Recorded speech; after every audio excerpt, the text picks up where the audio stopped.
Hello everyone, कैसे हैं आप लोग। आ गई हूँ मैं फिर से बिग बॉस के एक और एपिसोड का रिव्यू करने के लिए। चलिए बात करते हैं कि आज के एपिसोड में क्या क्या हुआ। तो सबसे पहले हम बात करते हैं टीना और शालीन की, है ना, क्योंकि इनके बारे में बात करना बहुत इम्पोर्टेंट है। ये लोग जो घर में कर रहे हैं, जो इनका लव एंगल है, मतलब क्या कमाल का लव एंगल है। जिस तरीके से टीना बार बार कैमरे की तरफ एक नज़र डाल लेती हैं और उसके बाद अपने अपना जो भी काम करती हैं, है ना, जो भी कार्रवाई करती हैं, एक बार कैमरे पे देख लेती हैं कि कैमरे ने कैप्चर किया कि नहीं किया। अगर फोकस नहीं किया तो कैमरा फोकस करो, है ना। इसलिए वो कैमरे पे देख लेती हैं, उसके बाद जो भी उनको करना होता है वो करती हैं। तो मतलब टीना, ये सब कुछ आप कैमरे के लिए ही कर रही हो, है ना। आप जो साजिद से जाके पूछ रही थी, साजिद खान से, कि सर आप ये बताओ कि मैं क्या करूं, मुझे कुछ समझ में नहीं आ रहा है। तो साजिद खान ने वहाँ पे आपको बताया, यार तुम लोग बच्चे तो हो नहीं, छोटे कोई बच्चे तो हो नहीं कि तुम लोग को समझाई जाए एक ही बात। शालीन की आंखों में दिखता है वो तुम्हारे लिए केयरिंग है, और साजिद खान बहुत कुछ समझाते हैं, है ना, जो कि वो सबका ही यहाँ पे मेरे को ऐसा लगता है कि रिलेशन बनाने की कोशिश करते हैं। तो उन्होंने बहुत अच्छे से समझाया। फिर साजिद खान ने जाके शालीन को बताया कि टीना मेरे पास आई थी, और मैंने टीना को बताया कि हाँ लड़का बहुत अच्छा है। और जैसा कि वो बताते हैं हर बार, इसके पहले भी वो कई बार इन लोगों का पैचअप करा चुके हैं। तो शालीन को लगा, उधर टीना को भी लगा कि भैया साजिद खान कह रहे हैं कि कैमरास को छोड़ो और जो फील हो रहा है वो करो, है ना, जो तुम्हारे मन में है वो करो। तो वो शालीन और टीना करने के लिए फिर वापस साथ में गए, और उन लोगों का फिर जो भी था, मतलब एक दूसरे की आंखों में आंखें डाल के बातें करना और जितना रिलैक्स होके एक दूसरे को हक करना, वो सब हम लोग को देखने को मिला। और आप सभी ने देखा जिस तरीके से टीना ने कैमरास की तरफ देखा, है ना। टीना का हर बार का यही है कि जब भी उनको कुछ करना होता है तो वो एक बार कैमरा की तरफ जरूर देख लेती हैं। तो ये तो रही शालीन और टीना की बात। अच्छा, टीना और शालीन की हम एक और बात करते हैं। ये जो घर में दो लड़के आए हुए हैं, गोल्डन बॉयज़, है ना, इनसे शालीन बहुत कुछ जानना चाहते थे कि बताओ मेरा क्या चल रहा है बाहर, मैं कैसा दिख रहा हूँ बाहर, लोग मुझे कितना पसंद नापसंद कर रहे हैं। तो उन लोगों ने बता दिया। उनमें से सनी और बंटी, मुझे पता नहीं है दोनों में से किसका नाम क्या है, मतलब उनमें से किसी एक ने बोला, गोल्डन बॉयज़ में से, कि भाई तुम्हारा तो यही दिख रहा है कि तुम टीना के पीछे पीछे घूमते हो और टीना हर बात पे ना, नहीं निकलो यहाँ से, हटो यहाँ से, ऐसा बोल देती है। अब ये बात शालीन को बहुत ज़्यादा बुरी लग गई, बहुत ज़्यादा बुरी लगी। और शालीन गया टीना के पास कि तुम ऐसा मेरे साथ बिहेव करती हो, वो लड़के ऐसा बोल रहे हैं और बाहर मेरी इज्जत की धज्जियाँ उड़ रही हैं, बाहर लोग मुझे पता नहीं क्या क्या सोच रहे होंगे, समझ रहे होंगे, ऐसा तो है ही नहीं, मैं तो तुम्हारे पीछे बिल्कुल भी नहीं हूँ, मैं तो बस तुमसे बात करने के लिए आता हूँ, पीछे पीछे कहाँ आते हैं शालीन। और इसी गुस्से और जोश और प्यार मोहब्बत वाली चीज़ों में उन्होंने बिग बॉस को भी आज सुना दिया, है ना। मतलब कल ही सुना दिया था कि बिग बॉस को भी सुना दिया, और बिग बॉस से कहा कि बिग बॉस मुझे पता है आप जो बटन दबा के कर रहे हो ना, मुझे सब कुछ पता है। उसके बाद आज बिग बॉस भी पूरे मूड में थे। आज बिग बॉस ने भी शालीन की और सभी की क्लास लगाई है ना, कि भैया मैं कोई एडी नहीं बोल रहा, मैं कोई असिस्टेंट डायरेक्टर नहीं बोल रहा, मैं खुद बिग बॉस बात कर रहा हूँ तुमसे, है ना, और डायरेक्ट बात कर रहा हूँ। और ये तुम्हारा घर नहीं है शालीन, हाँ, यहाँ जो मैं कहूँगा, जैसा मैं चाहूँगा वैसा ही होगा, मतलब यही बोला है बिग बॉस ने शालीन को। और शालीन बार बार सॉरी सॉरी सॉरी यही बोल रहे थे। हालांकि इस पे तो सलमान सर भी आके शालीन की क्लास लगाएंगे ही लगाएंगे, ये मुझे पूरा यकीन है कि सलमान खान इसके बारे में बात करेंगे। तो शालीन की तो क्लास लगने ही वाली है। अच्छा, हम टीना की बात करें तो टीना भी गोल्डन बॉयज़ के साथ बैठ के बात कर रही थी कि अच्छा एक बात बताओ, ये गौतम सौंदर्य का क्या दिखाया जा रहा था बाहर, फेक दिखाया जा रहा था ना। उन्होंने कहा नहीं नहीं, उनका तो रियल लग रहा था, उनका बिल्कुल रियल लग रहा था, फेक नहीं लग रहा था। अच्छा, फेक नहीं लग रहा था उनका। अच्छा, अच्छा, उनमें से मैं बैठ के घर में यही सोच रही थी कि यार इनके बारे में बात करो ना।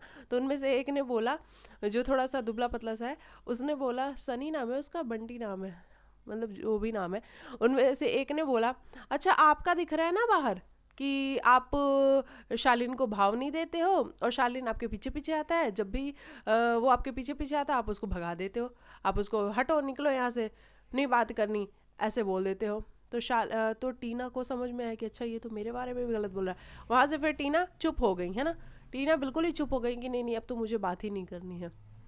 उधर सौंदर्य अंकित के पास बैठ के पूछ रही है अंकित से, अंकित ये क्या बातें कर रहे हैं यार, मुझे तो मौका ही नहीं मिला अभी तक इनसे बात करने का, ये लोग तो पूरे चेप होके बैठे हुए हैं।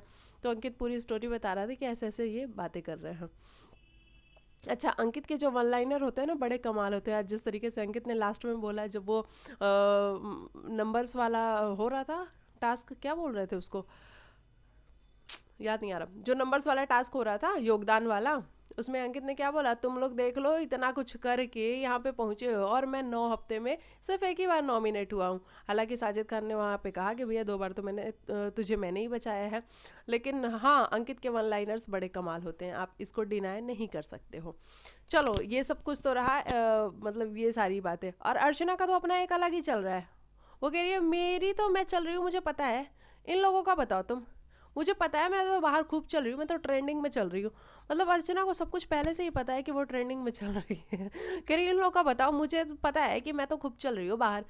तो अर्चना एक अलग ही जोन में चलती है, और ठीक है उसके लिए, है ना। वो अगर कॉन्फिडेंट है तो ठीक है, जब तक कॉन्फिडेंट रहेगी तब तक बहुत कुछ करेगी वो शो के लिए, अच्छा बुरा दोनों कर सकती है। मैं ये नहीं कहूँगी कि सिर्फ और सिर्फ अच्छा ही करेगी। अच्छा, सौंदर्या को पता नहीं क्यों इन लोगों ने साइड कर रखा है, प्रियंका और अर्चना ने सौंदर्या को पता नहीं क्यों साइड कर रखा है। और सौंदर्या को भी अब लग रहा है कि यार मैं इन लोग के साथ क्या कर रही हूँ, तो वो निमृत के साथ जाके बैठ रही है और निमृत के साथ बातें कर रही है। एक बात बताऊँ, मैं पहले भी सौंदर्या जब निमृत के साथ थी तो सौंदर्या का गेम बिल्कुल भी अच्छा नहीं था। अभी वापस से जब वो निमृत के साथ जा रही है तो मुझे ऐसा लग रहा है कि सौंदर्या का गेम, जो कि अर्चना और प्रियंका के साथ रहने से बड़ा अच्छा और बड़ा मतलब देखने में अच्छा लग रहा था, सौंदर्या का गेम ऐसा लग रहा था कि सौंदर्या भी अब बहुत कुछ कर रही है। अब वापस से सौंदर्या दबने ही वाली है। तो सौंदर्या को अगर ये बात जितनी जल्दी समझ में आए कि वो वापस से अपनी टीम में आ जाए, मतलब अर्चना और प्रियंका के पास आ जाए। हालांकि अर्चना किसी की है नहीं, सौंदर्या के लिए जितना वो बातें बोल रही है वो सब भी सही नहीं है, क्योंकि सौंदर्या ने अर्चना की बहुत हेल्प करी है, बहुत ज़्यादा हेल्प करी है। हर सिचुएशन में सौंदर्या अर्चना के साथ खड़ी रही है। तो अर्चना को भी ऐसा नहीं करना चाहिए। लेकिन वही बात है कि अर्चना भैया यहाँ पे किसी की नहीं है, किसी की सगी नहीं है। वो सिर्फ और सिर्फ गेम खेल रही है, और जो कुछ भी वो करती है वो गेम के लिए करती है। तो अर्चना का ये है।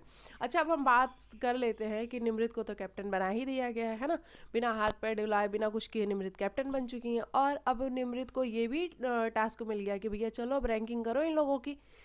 मतलब निमृत को जितना ज़्यादा से ज़्यादा स्क्रीन पे दिखाया जा सके ऐसा पूरी कोशिश बिग बॉस करते हुए नजर आ रहे हैं। और निमृत को कह दिया कि चलिए अब आप इन लोग की रैंकिंग करिए और बताइए कि योगदान के आधार पे कौन किस नंबर पे होना चाहिए।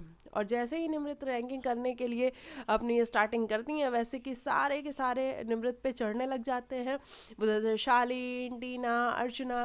अर्चना क्या बोल रही है, इनकी तो मंडली जाएगी 5 नंबर तक, 5 नंबर तक इनकी मंडली जाएगी, उसके बाद हमारा नंबर आएगा, तो तुम सारे शांत होके बैठ जाओ कि इनकी मंडली को पहले ले जाने दो। हालांकि निमृत के कुछ डिसीजंस मेरे को सही नहीं लगे और कुछ ठीक भी लगे। एक सेकेंड। निमृत ने अब्दू को जो नंबर 3 पे रखा वो मुझे समझ में नहीं आया। साजिद को जो नंबर 5 पे रखा वो मुझे समझ में नहीं आया। देखो, नंबर 1 पे शिव और प्रियंका, इन दोनों में से कोई भी एक हो सकता है, क्योंकि शिव का भी अपना एक इंडिविजुअल पॉइंट ऑफ व्यू है। शिव अच्छे से गेम को खेलता है, वो टास्क में पार्टिसिपेट करता है, वो अपनी बात को रखता है ना। तो शिव नंबर 1 और नंबर 2, इन दोनों में से आप कोई भी रैंक दे सकते हैं। वैसे ही प्रियंका को, मतलब नंबर 1 नंबर 2 आप शिव और प्रियंका को ही रख सकते हो, बाकी इनमें कोई नहीं आता है। नंबर 3 पे हम बात करें तो नंबर 3 पे अर्चना आती है फॉर श्योर, क्योंकि अर्चना के बिना एक तरीके से देखा जाए तो शो में बहुत वैसा बेजान सा शो बन जाता। अर्चना बहुत कुछ करती है शो के लिए, वो गलत भी लगती है, वो सही भी लगती है, तो बहुत कुछ करती है अर्चना शो के लिए। तो अर्चना का नंबर 3 पे होना तो बनता ही है। नंबर 4 पे हम बात करें तो आप शालीन को रख सकते हो। शालीन को इसलिए क्योंकि शालीन, चाहे आपको अच्छा लगे चाहे आपको बुरा लगे, चाहे वो ओवर एक्टिंग करता हुआ दिखे, चाहे वो कुछ भी करता हुआ दिखे, बेवकूफ़ियाँ करता हुआ दिखे, लेकिन शालीन भी शो के लिए बहुत कुछ करता है। और टास्क में भी जब वो पार्टिसिपेट करता है तो उसकी अच्छी खासी इन्वॉल्वमेंट होती है, वो अपना दिमाग लगा के खेलता है। तो नंबर 4 पे आप शालीन को रख सकते हो, है ना। नंबर 5 पे हम बात करें तो नंबर 5 पे आई थिंक टीना आनी चाहिए, है ना, क्योंकि टीना भी आजकल जिस तरीके से खेल रही है शालीन के साथ, चाहे जिस तरीके का वो बिहेव करती हो, वो हाँ भी करती है, वो ना भी करती है, कई बारी वो एक्सेप्ट भी कर लेती है कि हाँ मुझे तुमसे प्यार है, हाँ मैं तुम्हारे साथ हूँ, फिर वो कहती है नहीं हमारा कोई रिलेशन नहीं है। तो ये सब भी गेम के लिए ही हो रहा है, आप ये समझो, ये सब कुछ गेम के लिए हो रहा है। ये रियल लाइफ के लिए, मुझे लगता है ऐसा कि रियल लाइफ के लिए नहीं हो रहा है, सब कुछ गेम के लिए हो रहा है। तो टीना भी और अपने पॉइंट ऑफ व्यूज़ को आजकल कुछ ज़्यादा ही रखती हुई नजर आ रही है जब से कि वो कैप्टन नहीं बनी है ना, और जब से शिव ने उसको डियर बोल दिया है तब से।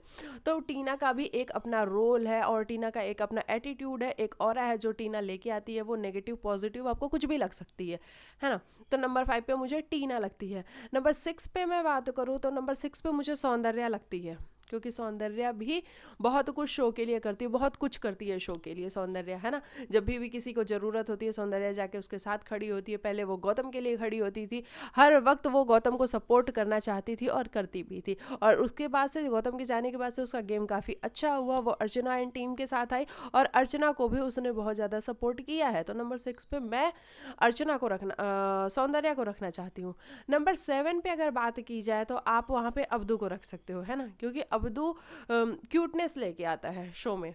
अब्दू जो भी उसका 5 मिनट का, 4 मिनट का, 10 मिनट का सीन करता है, उस सीन में अब्दू किसी को पोलाइट करता हुआ नजर आता है, किसी को अच्छी सी सलाह देता हुआ नजर आता है ना। तो अब्दू भी एक पॉजिटिविटी लेके आता है शो में।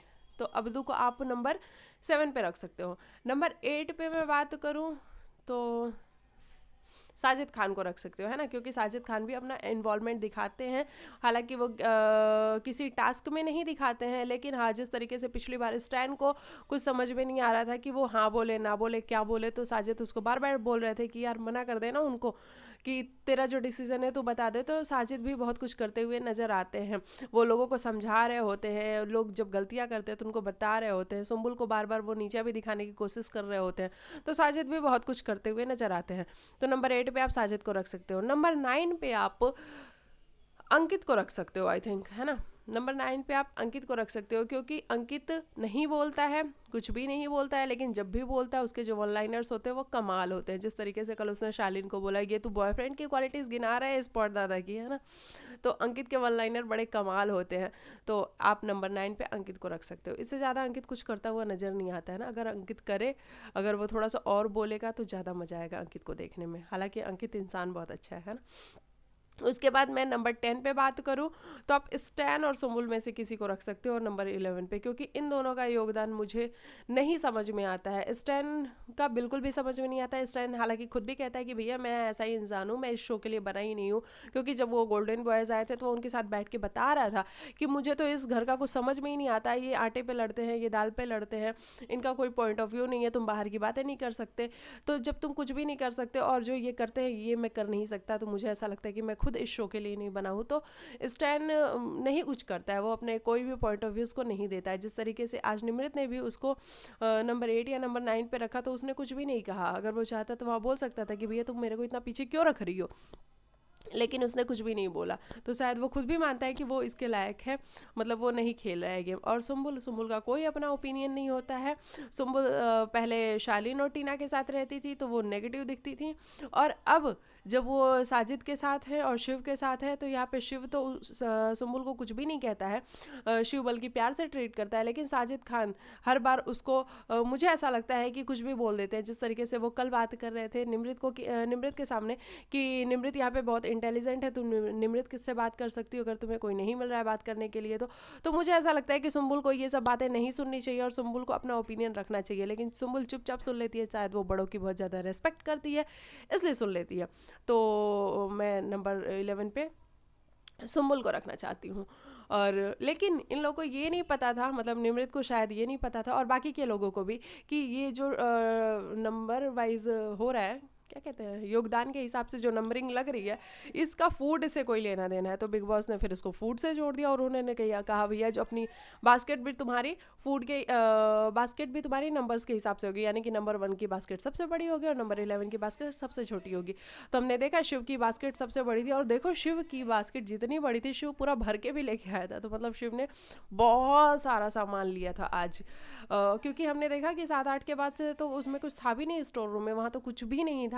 अंकित लास्ट में गया, अंकित को कुछ भी नहीं मिला लेने के लिए, अंकित बास्केट उठा के लेके आया। हालांकि बिग बॉस ने उसको बास्केट भी लेने नहीं दिया। बिग बॉस ने कहा अंकित मेरी बास्केट वापस करो जो ट्रे लेके तुम अंदर गए हो।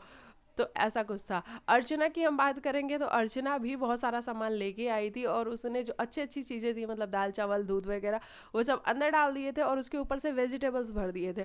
और जब निमृत आई लेने के लिए तो कहती है देख बहन मेरे पास तो यही सामान है, और वो निमृत उसमें हाथ डाल के निकालने की भी कोशिश कर रही थी तो उससे कुछ निकला नहीं, है ना। अब्दू की हम बात करें, अब्दू को जिस तरीके से टीना, अर्चना और ये लोग कह रहे थे कि अब्दू खुद जाएगा अपना सामान लाने के लिए, वहाँ पे निमृत और साजिद खान ये कहते हुए नजर आए कि नहीं, इसको हम हेल्प कर देंगे क्योंकि ये रेक ऊपर होगी तो ये सामान नहीं ले पाएगा। वहाँ पे टीना ये भी कहती हुई नजर आई कि नहीं नहीं, जब ये इंडिविजुअल खेल रहा है, जब ये अकेला खेल रहा है तो यहाँ पे भी ये अकेला काम करेगा। हालांकि उनका भी मतलब कुछ अब्दू को डिफेम करने का नहीं था, डिफेम इन द सेंस कि उसको मतलब कुछ बुरा नहीं वो कहना चाहती थी, बस वो यही कहना चाहती थी जब निमृत नंबर 3 पे अब्दू को रख सकती हैं कि अब्दू का बहुत ज़्यादा इन्वॉल्वमेंट है घर के अंदर, तो उस हिसाब से वो बात कर रही थी, तो इसमें कुछ बुरा मानने वाली बात नहीं है। हालांकि अब्दू गया भी अकेला और वो सारे सामान को लेके भी आया, है ना। हम सभी ने देखा कि बहुत सारा सामान वो लेके भी आया, ऐसा नहीं है कि अब्दू सामान नहीं लेके आया।